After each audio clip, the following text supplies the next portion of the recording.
पीले दांत वाली बहू। रंजना कभी ब्रश नहीं करती थी। उसे कितनी बार उसके माँ बाप ने डांटा, लेकिन उसका कोई असर उस पर होता ही नहीं था, जिस कारण से उसके दांत पीले पीले हो जाते हैं। शादी के बाद। अरे बहू, वैसे तो तुझ में कोई कमी नहीं है, पर तेरे दांत इतने पीले कैसे हैं बेटा? कैसे मतलब? कोई सर्जरी थोड़ी ना कराइए। वो तो क्या नाम, मैं ब्रश नहीं करती थी तो पीले हो गए। अब क्या करूं? आप कहें तो लाल करवा लूं या फिर काले? यार ये क्या है, क्यों माँ से लड़ रही हो? लड़ रही हूँ? अरे मैं लड़ रही हूँ या ये बोल रही है कि दांत पीले हैं, पीले। अरे तपस्या थोड़ी ना की है इन्हें पीले करने के लिए। बकायदा ब्रश नहीं किया है 20 साल तक, तब जाकर। छी, कैसी बात कर रही हो? ये उस वक्त तो पीले नहीं थे जब हम लोग तुम्हें देखने आए थे। अरे तब साफ करवा लिया होगा डेंटिस्ट के पास जाकर। अब देखो कैसे पीले पीले लग रहे हैं। रंजना सास की तरफ गुस्से से देखती है। फिर शुरू हो गई पीले पीले पीले। अरे पीले तो तब भी थे जब मेरे हाथ का रसगुल्ला उड़ा उड़ा कर खा रही थी और बोल रही थी, लड़की नहीं गुणों का खजाना दे रहे भाई साहब आप। खैर, अब वो लोग करते भी तो क्या करते, पीले दांत वाली बहू पल्ले पड़ी थी तो झेलना तो था ही। एक दिन कीर्तन में रंजना गाना गा रही थी। अरे कमला बहन, माँ का द्वार है, यहाँ तो सब शुद्ध होकर आते हैं, फिर अपनी बहू को ब्रश भी नहीं करवाती तुम। दूर से पीले पीले दांत भक्ति में बाधा उत्पन्न कर रहे हैं। अरे कोई 2 साल की बच्ची थोड़ी ना लेकर आई हूँ मैं बहू बनाकर। अच्छी खासी लड़की है, अरे कैसे करवाऊं ब्रश? ये तो उसे खुद करना चाहिए ना। अब माँ बाप तो इसके जैसे तैसे निपटा दिए, ये नहीं सोचा कि सास कैसे संभालेगी। सास बहू को लेकर घर आ जाती है, लेकिन सोच लेती है कि अब इसे लेकर कहीं नहीं जाएगी। अगले रोज बहू कहती है, अरे क्या हो गया, मंदिर नहीं जाना क्या? कीर्तन का वक्त हो रहा है।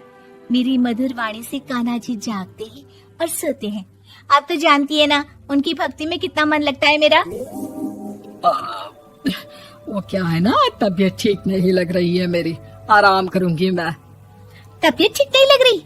अभी तो मिथुन के गाने पर नाच रही थी आप, और अब बोल रही है कि तबीयत ठीक नहीं लग रही। अरे भक्ति में मन लगा लो सासू माँ, ऊपर जाना है, क्या मुंह दिखाओगी आप? हाँ? सास को बहू की बात पर गुस्सा आ जाता है। मैं क्या मुंह दिखाऊंगी, इसकी चिंता तो ना कर, समझी? अपने मुंह की चिंता कर, जो ये पीले पीले दांत लेकर हर जगह पहुंच जाती है। पता है लोग कितना मजाक बनाते हैं। ना जी ना, मैं नहीं जाना कहीं तेरे साथ। तो ये बात है, कोई ना, मत जाओ, मैं अपने कमरे में ही बैठकर भक्ति कर लूंगी। ऊपर वाला दांत थोड़ी ना देखता है, मन देखता है, भावना देखता है।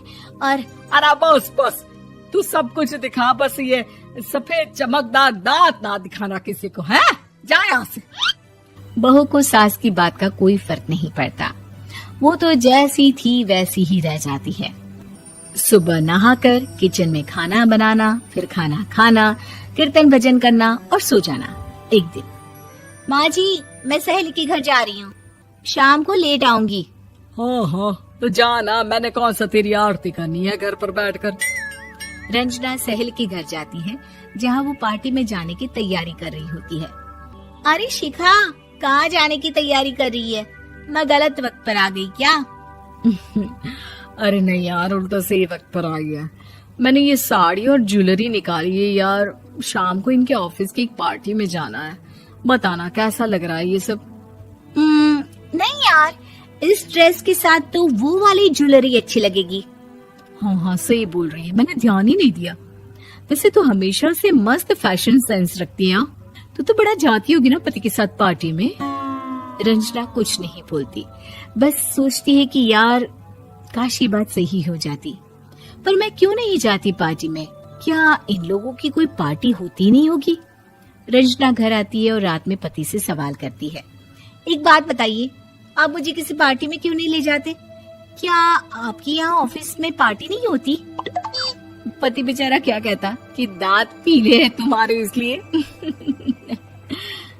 अरे कोई पार्टी होती नहीं हम लोगों के ऑफिस में, तो कहाँ से लेकर जाऊं? और मार्केट, मॉल, कहीं वीकेंड घूमना, कहीं तो। अरे यार सारे हफ्ते में एक छुट्टी मिलती है, तो सोचता हूँ कि आराम ही कर लूं। क्यों? रंजना मन मार के रह जाती है। पहले कभी सास के साथ मंदिर जाया करती थी, लेकिन वो भी सास ने ले जाना बंद कर दिया। घर बैठी बैठी रंजना बोर हो जाती है। तभी उसे आइडिया आता है और वो मायके जाने का सोचती है। सासू माँ, 2 दिनों के लिए मम्मी के घर जा रही हूँ। अच्छा ठीक है, आराम से जा। और हाँ, माँ से कुछ अच्छी आदत सीख कर आना कि कैसे शरीर के हर भाग की तरह दांतों की सफाई भी जरूरी होती है, समझी? शुरू हो गई ना आप। वो लोग आपकी तरह नहीं है कि छोटी छोटी बात का बतंगड़ बना दे। उन लोगों के लिए मैं मायने रखती हूँ, ना कि मेरे पीले पीले दांत। रंजना माँ को बिना बताए उन लोगों को सरप्राइज देती है, लेकिन जैसे ही वो दरवाजे पर पहुँचती है, अंदर देखती है कि घर वाले कहीं जा रहे होते हैं। अब माँ, काश रंजना दीदी के दांतों वाली प्रॉब्लम नहीं होती, तो वो भी हम लोगों के साथ चलती ना बुआ जी की बेटी की शादी में।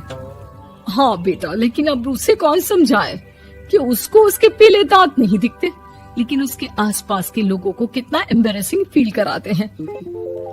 मुझे तो कितनी बार उसके स्कूल की टीचर ने शिकायत की कि उसके साथ कोई लड़की बैठना भी नहीं चाहती, और ना ही कॉलेज में कोई उससे बात करना चाहता था। लेकिन पता नहीं क्यों उसे ये बात समझ में ही नहीं आती। कोई कमी नहीं है उस लड़की में, बस यही कि दांत पीले हैं। वो तो भला हो जीजा जी और उनकी माँ का, जो दीदी को जैसी है वैसे ही रखा हुआ है। रंजना को अपने घर वालों की बात सुनकर बहुत दुख होता है। वो सोचती है कि वो क्या करे, लेकिन फिर वो सीधा डेंटिस्ट के पास जाती है, अपने दांत चमकाती है और कसम खाती है कि वो रोज ब्रश करेगी। अरे क्या हो गया? तुम तो 2 दिनों के लिए गई थी ना, पर कोई ना, अच्छा है, चलो आ गई तो। रंजना सास के सामने आकर खड़ी हो जाती है और पूरी स्माइल करती है, उसके चमकदार दांतों को दिखाती हुई। चले मंदिर।